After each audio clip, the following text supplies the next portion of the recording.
Russia's military struggles are piling up. Ukraine's new Mirage 2000 jets, relentless drone strikes on oil refineries, and stalled offensives have Moscow on edge. Russian troops are now relying on donkeys for logistics, because even Soviet-era trucks have their limits. Meanwhile, North Korean soldiers are returning to the front, probably wondering if they signed up for the wrong war. Ukraine, on the other hand, is holding back, likely waiting for Russia to exhaust its forces before launching a counteroffensive. Meanwhile, Trump dropped a bombshell by calling Putin once again and trying to organize his own version of the Yalta Agreement, where the fate of Eastern Europe was decided without the involvement of the affected countries. But let's start with the good news. Russian propaganda quickly reacted to Ukraine receiving Mirage 2000 aircraft. According to Skabeyeva, these jets will not change the situation on the battlefield. In a way, she's right. But it will not get any easier for Russia. The Mirages are not some kind of magical superweapon, and by modern standards, they're slightly outdated. However, they're more than capable of fulfilling Ukraine's military needs. Think of it like a very deadly flying baguette, or like a flying croissant.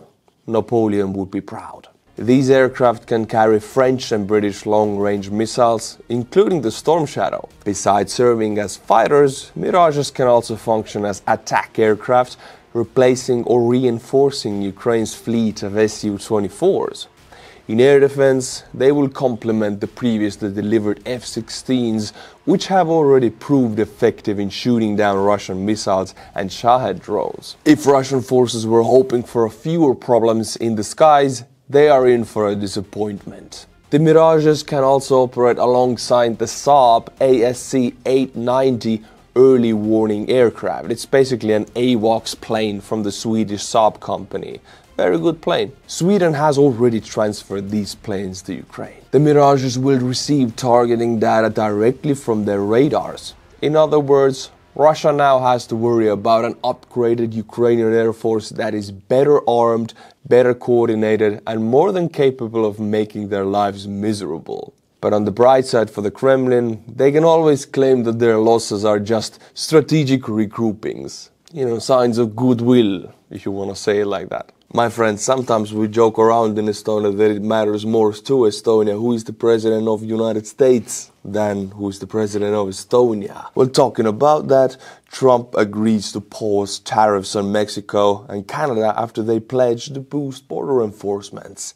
This is Ground News, #1 news comparison site of the world, and it's a great tool. First of all, here is the biased comparison, and I want to read you these three. The center emphasizes stock market reactions, the left highlights Canada's proactive border security measures, and the right presents Trump's criticisms of media coverage. There's a difference of agenda on the center, the left and the right, and you can keep an eye on it if you want to. It's one of the tools. This news is massively covered, and you can see it. 552 news sources, leaning left 77, leaning right 71, and center 117. You can see the bias distribution, left 29%, center 44%, and right 27%. And you can see the factuality, which is one of the most important tools. We got 68% high factuality, and something I don't see quite often, which is very high factuality. Wow, this is where I want my news. By the way, a good combo. You can go to the ownership, find any kind of owner you would like your news source to have. For example, 10% independent news. You'll find those news houses, and the 14% high factuality, you find who has independent ownership and very high factuality, and you can decide to follow only those news houses, guaranteeing the cleanest, best, unbiased news if you want to. And of course, if you scroll down, you can see all of the different coverage, different news sites covering the story with different titles. And you get the ownership here, the factuality right next to it, and the center left or right is even visible. Everything is right in front of your eyes to make sure you don't get garbaged. Why I cover this story now is because it is very much connected to the well-being of my country, Estonia, part of the European Union that Trump has threatened to tariff the hell out of. But if you don't want to follow this news, then you can make up your own homepage here. Click for you, and here you can make up the topics you want to see. For example, I have Ukraine and Ukraine war. I click them both, and now I only see these news connected to these two topics and nothing else. You can find those very high factuality, independent owned news houses and then click Ukraine and Ukraine war, and you can only get the very filtered, cleanest, unbiased news if you want to. By the way, my friends, for a limited time you can get the same plan I use every day for nearly half the price. Just go to ground.news/Artur or scan the QR code on the screen to get their unlimited access Vantage plan for just $5 a month. Or gift it to someone you know and have more informed conversations. Call out one-sided narratives and think critically about the stories shaping this world. I only promote brands I vet, and I think you find Ground News as valuable as I do. Thank you, Ground News, for sponsoring today's video. January was a tough month for Russia. Ukraine's version of sanctions came in the form of drone strikes on oil refineries and storage facilities. This proved to be the most effective strategy since the US and Europe are still delaying new sanctions on Russia's shadow fleet. Trump is more focused on trade disputes with his allies. For now, any new sanctions seem to be on hold. Despite his promises during the election, there is no sign that Trump has a real plan to end the war in Ukraine. After his conversation with Putin, it is clear that he is following the Russian ceasefire plan, which involves freezing the current borders. Ukraine is unlikely to agree to this. One idea was to provide United States aid in exchange for Ukraine's natural resources, and there are plenty of that. We're talking not millions, not billions, but trillions worth of natural resources in the ground in Ukraine that United States really needs. This was first proposed during the Biden administration, but it faces serious challenges. Most of these resources are in Russian-occupied areas in Donetsk and Luhansk. Ukraine would need to take back these territories to access them. This is not likely to happen anytime soon. In January, Russia's offensive forced the shutdown of the Kursk mine. This was the only Ukrainian mine that produced coking coal and supplied 90% of the country's needs. Trump stated that Ukraine has basically agreed to grant the United States access to its valuable mineral resources in exchange for the military aid, and that he is interested in such an arrangement. Here is Trump's direct quote. They have tremendously valuable land in terms of rare earth, in terms of oil and gas, in terms of other things. I want to have our money secured because we're spending hundreds of billions of dollars. And, you know, they may make a deal, they may not make a deal, they may be Russian someday or they may not be Russian someday, but we're going to have all this money in there. And I say, I want it back. And I told them that I want the equivalent, like $500 billion worth of rare earth, and they've essentially agreed to do that. So at least we don't feel stupid.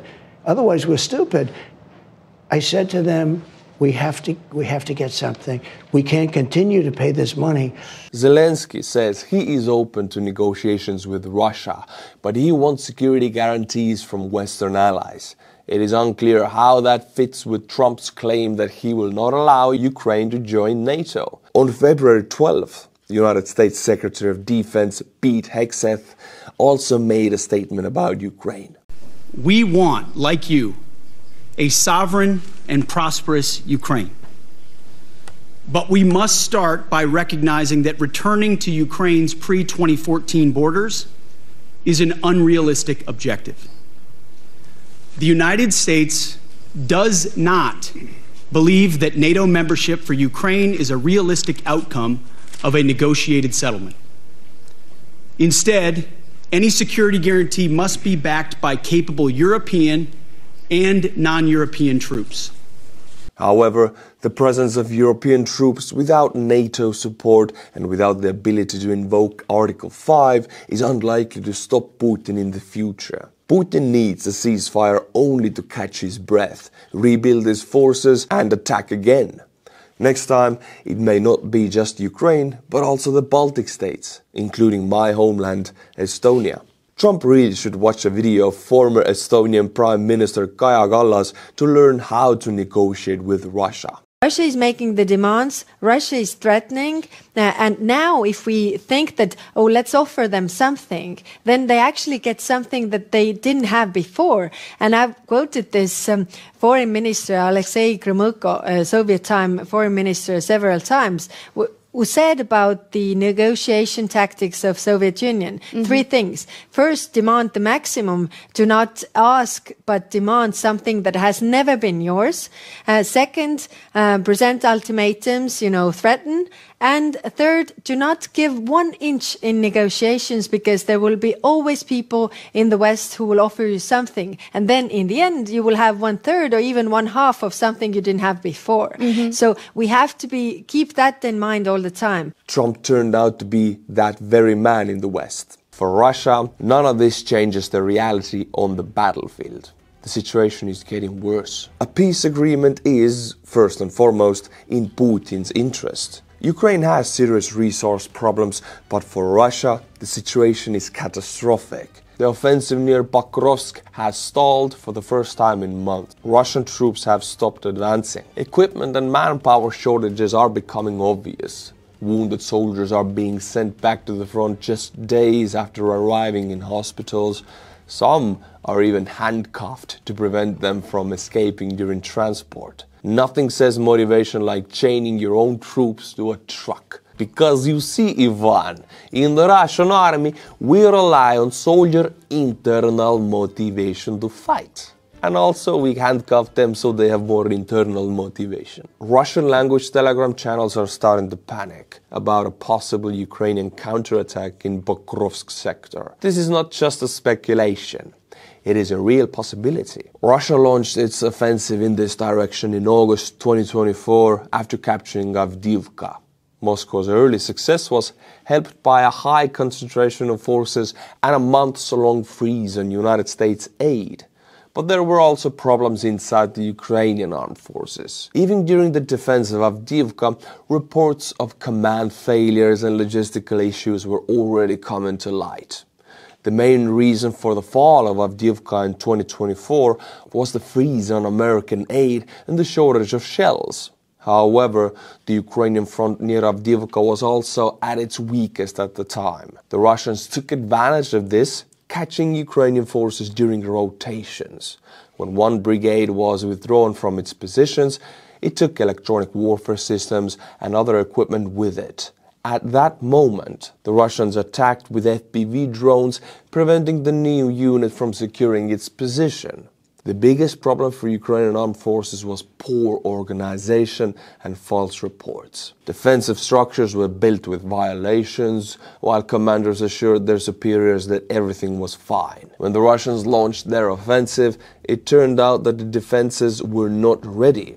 The Russians quickly captured Ocheretine, Kurakhove, Selidove, and continued advancing. Corruption and false reports in this sector were nothing new for the Ukrainian army. However, it is important to understand that this is a Soviet legacy. Every country that was once part of the USSR has faced similar problems, especially in the logistics and military organization. Estonia had the same issues in the early 1990s, and it took years to modernize to NATO standards. By the way, 1 week ago, when you see this video, Estonia and the Baltics disconnected from the Russian energy grid and joined the EU energy grid, severing the final tie between the Baltics and Russia. Estonians actually physically cut the power lines between Estonia and Russia, so if Russia wants to manipulate with the electricity, they just physically are not able to do that anymore. That's what I call a wow-wow-wow. Russia nowadays is a perfect example of how the Soviet army functioned, because its structure remains almost unchanged. For the Russian military, flashy reports about capturing settlements matter more than actual battlefield success. Commanders often report that they have taken a city, when in reality only a small group has managed to enter, plant a flag, and then immediately get destroyed by Ukrainian drones and artillery. A well-written report is more valuable in the Russian army than actual results or the resources spent achieving them. The constant human wave attacks are a direct consequence of this system. Commanders are given soldiers and can do whatever they want with them. They can threaten them, throw them into pits, or torture them, as long as the reports look good. Everything is allowed. The entire Russian army is built on lies and propaganda, and to some extent, Ukraine inherited this as well. Russia's full-scale invasion forced Ukraine to make rapid changes in its armed forces. Ukraine had to adjust its military standards on the go. Today, the Ukrainian army surpasses NATO forces in many ways, especially in integrating modern technologies and drones. However, it has not been able to completely erase its Soviet legacy in just a few years. The Ukrainian army is currently very contrasting. Some brigades, like the 3rd Assault Brigade, are well organized and highly capable. At the same time, there are weak points in the front line, such as the Kursk sector. Here, Russian forces managed to gain local success, mostly due to Ukrainian disorganization. The biggest difference between the Ukrainian and Russian armies is that Ukraine is willing to fix its mistakes and is not afraid to admit them. Unfortunately, those mistakes often lead to unnecessary losses that could have been avoided. One of the key issues was that instead of reinforcing experienced and well-trained brigades, Ukraine kept forming new ones.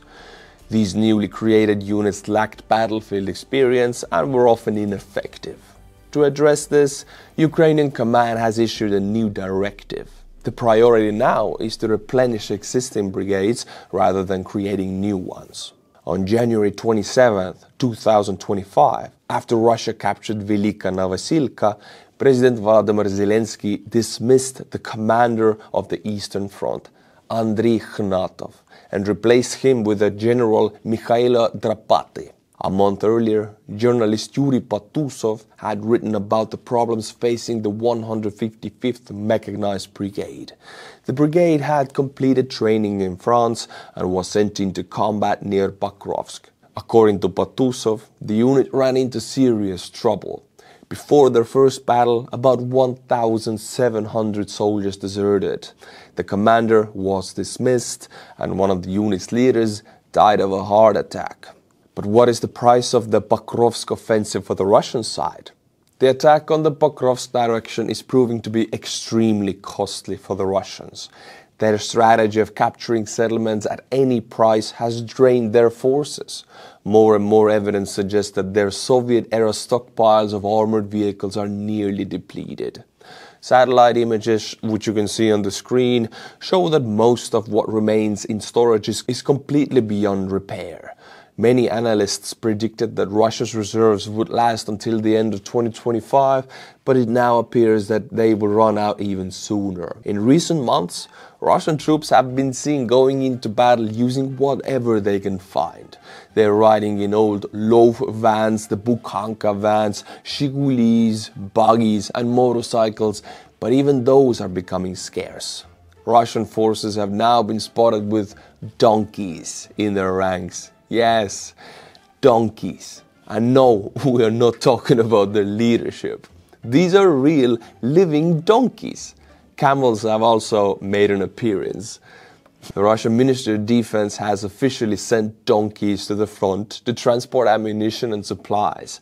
Because you see, Ivan, donkey is as good as Shiguli, but donkey need more love to work. Gadyrov guys know best how to love donkey.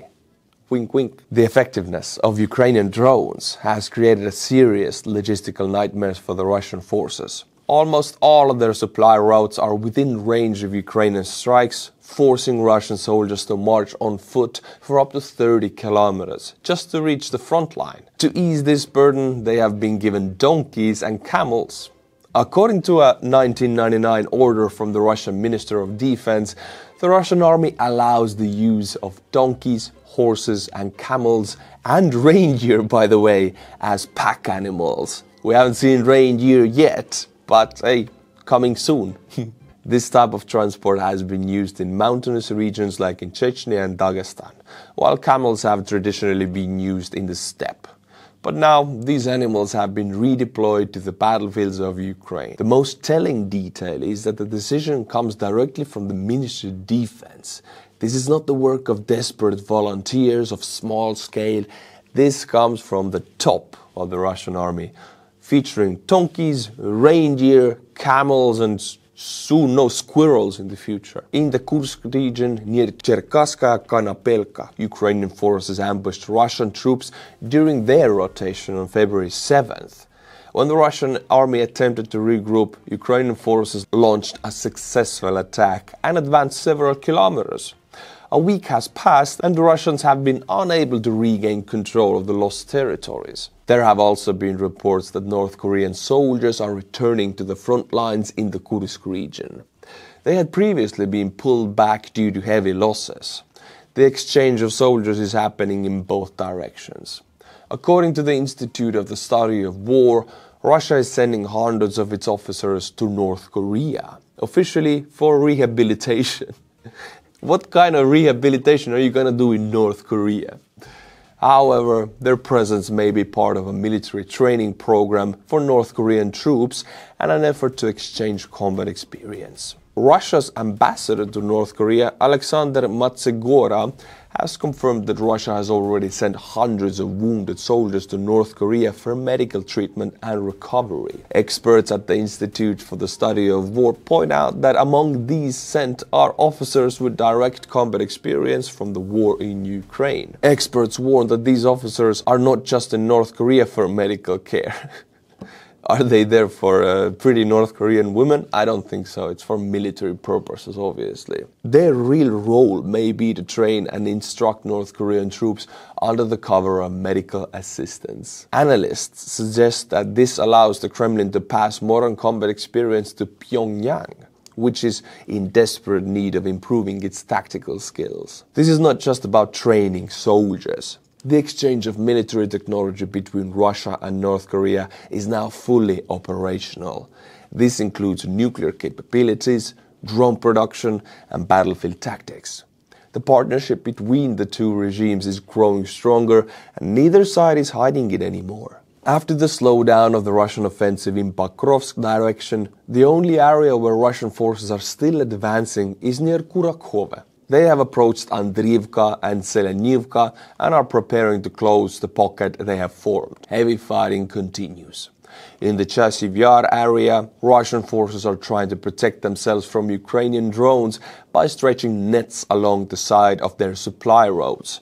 This tactic has proven to be effective, and Ukrainian soldiers are urging their command to adopt this simple technology. It is not perfect though. A drone can punch a hole in the net, allowing others to pass through, but the nets make it much harder for drone operators to carry out attacks. Russian drones remain one of the biggest threats on the front line, but they are also a major danger to the civilians. There are now proposals to install similar nets on city streets to protect civilians. Meanwhile, Russian forces continue their so-called human safaris. Russian troops use civilian areas as training grounds for drone pilots. Most new pilots are sent to Kherson sector where they practice by dropping grenades on civilians. With no major successes on the battlefield, Russian forces are taking out their frustration on ordinary people. Signs of serious problems in the Russian army are becoming more obvious. This does not mean that the front will collapse overnight, but the slowdown of the offensive in what was once the most active sector says a lot. Since the fall, Russia has thrown all its reserves into the Pokrovsk direction. Another major concern for Russian military bloggers on Telegram is a potential Ukrainian counterattack. Reports of localized Ukrainian counterattacks in Pokrovsk area are beginning to surface. Several factors are aligning that could set the stage for a successful Ukrainian push. It is likely that Ukraine is waiting for Russia to exhaust its offensive potential in the Pokrovsk sector. If that happens, Russian forces may not have the resources to hold on to the territories they have captured. A similar situation unfolded in the Kherson region, where Russia overextended itself in an offensive, failed to secure its gains, and was eventually forced to retreat, abandoning large amounts of equipment in the process. Ukraine's biggest challenge is essentially the same as Russia's: a shortage of resources. Delays and insufficient Western aid severely limit Ukraine's capabilities.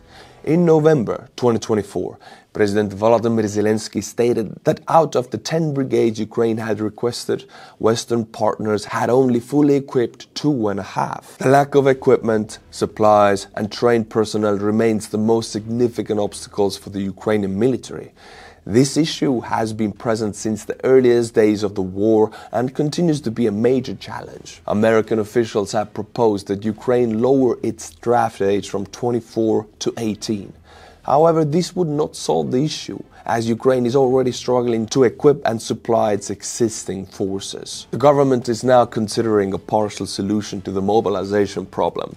A special contract is being developed that would allow individuals aged 18 to 24 to voluntarily join the military. People in the age category could join the armed forces of Ukraine before, but now they're being offered better conditions. Zelensky explained that this would be a one-year special contract that comes with many benefits. He stated, and I quote, "There are many perks: high financial compensation, the possibility of free education, and a mortgage loan for housing. So, for a young person, it's quite a package." He also assured that more details would be revealed in the coming days. Some Ukrainian forces are still being held in reserve, most likely in preparation for a future counteroffensive. However, given the limited available information, it is difficult to predict anything with certainty. What is clear is that Russia's advance is slowing, and its reliance on donkeys for logistics is not exactly a sign of military strength. While negotiations continue, the war goes on, and Ukraine is not going to surrender. It is unlikely to agree to give up its territories according to Putin and Trump's plan. They know very well that Russia will not stop there. The year 2025 is shaping up to be full of surprises, and they are unlikely to be pleasant ones for Russia, because the dildo of consequences rarely arrives lubed. My friends, thank you for watching. Thank you for trusting your time to me. I am able to make these videos thanks to Buy Me a Coffee monthly members. So if you like my videos and you want to support them, the process of creating them, become a monthly member and Buy Me a Coffee. Link is in the description below. And now for the gratitude from my heart, I'm gonna butcher to oblivion some Buy Me a Coffee monthly members' names with my Estonian pronunciation. Are you ready? Let's go. Adam Frachs, Robert Thomas, Daniel Turner, Richard Spruill. Thank you, Mr. Spruill, for becoming a monthly member. If you want your name to be butchered into the trash of oblivion, just join up. Links in the description. Until my next video, my friends, stay cool and bye-bye.